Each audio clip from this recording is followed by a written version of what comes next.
Anonymous asks, I transferred my Bitcoin with too low a fee and it's been unconfirmed for 10 days. What should I do? First of all, do not fret. You didn't actually transfer your Bitcoin. You still have your Bitcoin. A Bitcoin transaction either happens and is confirmed, and confirmed several times, or it doesn't. And if it doesn't get confirmed, it hasn't happened. And if it does get confirmed, it has happened. Now, it sounds like I'm speaking in mystical riddles, but the bottom line is, we call this principle in distributed systems atomicity. Atomicity means it is an indivisible operation. Either it all happens or it doesn't. It's not as if the Bitcoin left your address and then exists in some kind of limbo state and then has not yet landed in the other address. The transaction that makes it leave your address hasn't been confirmed, which is why it hasn't arrived at the other address. But it also means it hasn't left your address. And if that transaction does get confirmed, at the very moment that it arrives in the other address, because it never really moved, it is also no longer available for you to spend. So either the transaction has happened and that money is already owned by the recipient, or it hasn't and it's still owned by you.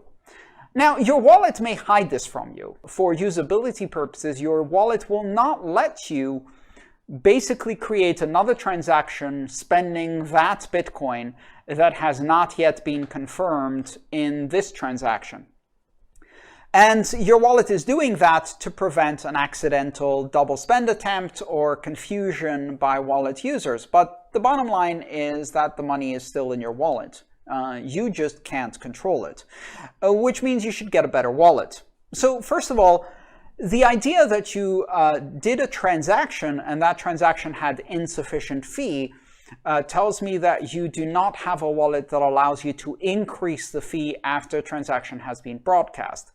Wallets that allow you to do that support one of two technologies. One is called replace by fee, which allows you to broadcast a second transaction with increased fee. And the other one is a technology called child pays for parent, which allows you to make another transaction with the change, or even allows the merchant or recipient to make another transaction with the payment amount that is a child transaction that has more fee, and that child fee is enough to pay for the parent fee, causing both the child and the parent to be confirmed simultaneously. So all of this is stuff that you can do with a more sophisticated wallet, but it can be confusing, especially if your wallet is not sophisticated, and it can lead you to both getting stuck where you can't make a transaction you want to make, and worse, help you,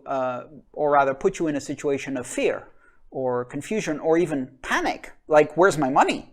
Your money is exactly where it always was. So don't worry, first of all. And there's probably nothing you can do with your current wallet to fix this. You have to be patient. Eventually, the backlog will clear and the transaction will get kicked out of the blockchain. I think the maximum amount of time that a transaction is held in the mempool by any client is 14 days. So you might only be 3 days away from getting that fixed. The transaction will simply get dropped. And at that point, I would say the first transaction you need to make is to a better wallet.